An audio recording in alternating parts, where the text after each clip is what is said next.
We are talking high school football playoffs. Can you believe it? The postseason starts this Friday night, and I'm counting down my top 10 first-round matchups in our Florida and Georgia region. Let's start at number 10, Nease. They have been the #1 team in the Florida High School Athletic Association rankings pretty much the last half of the season. And why do I have them in a tough first-round game?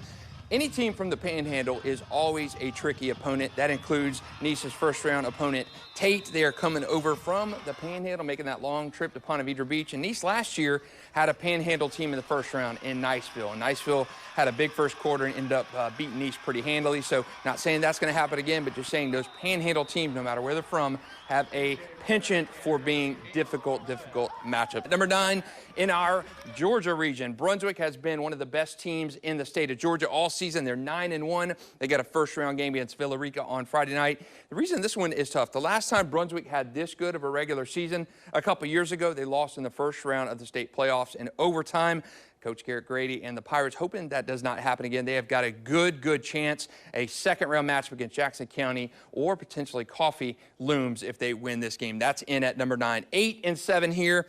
Another Panhandle team coming over. This one from Pensacola, Pine Forest, coming over to play Ed White. Ed White, a great season for Coach Lawrence Johnson.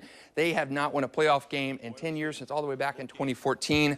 They've got a young team as well. So this one's been maybe a little ahead of schedule. A freshman running back leading the team, a sophomore quarterback leading the team, a junior receiver leading the team. Great year for Ed White. Can they pick up that first playoff win? That comes in at number 8. Number 7, Creekside's first district championship in program history results in a home playoff game against Sanford Seminole. Seminole always known for offense, but that defense this year is tough, and it's going to test that high-powered offense of Creekside led by Sean Ashtonfelder and Harrison Greedo. That's my number 7 playoff matchup. Number 6, Bowles has won 8 in a row since a week 1 loss to Raines. They have Taylor County in a match of Bulldog against Bulldog here. And this one, Taylor County, traditionally a tough playoff team, but Bowles, I think, wins in this one. But Matt Toblin has never not gone to the state semifinals since he's been the head coach at Bowles. Bowles, the number 3 seed in this region, so going to be a tricky path to get back to that number 4, that Final Four. That's number 6. Number 5, Menendez has had a great year for Anthony Rivers just in his second season as head coach.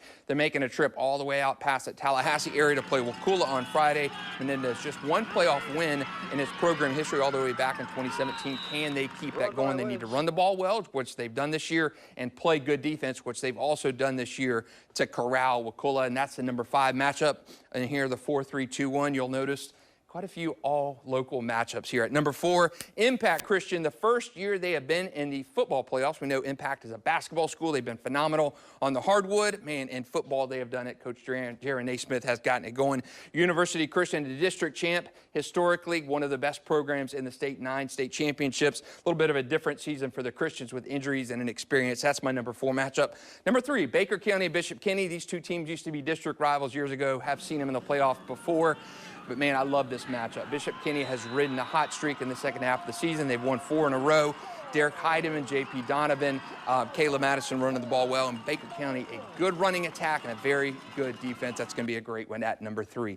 Number 2 and 1, 2 more all-local matchups. Ponte Vedra won this matchup in the regular season, 17-14. Can Beachside win in its first ever playoff game? That's going to be a good one. High-powered offense of Beachside and the Brian Case-powered offense of Ponte Vedra, and a very good defensive front for the Sharks. That's my number 2 matchup. And number 1, Mandarin and Oakleaf. This is a matchup that was a district championship game just a few weeks ago, won by the defensive-minded Mustangs. Can they keep that defense going? I know Oakleaf wants a little redemption to show that first matchup was a fluke. That is my number 1 game in the first week of the high school football playoffs.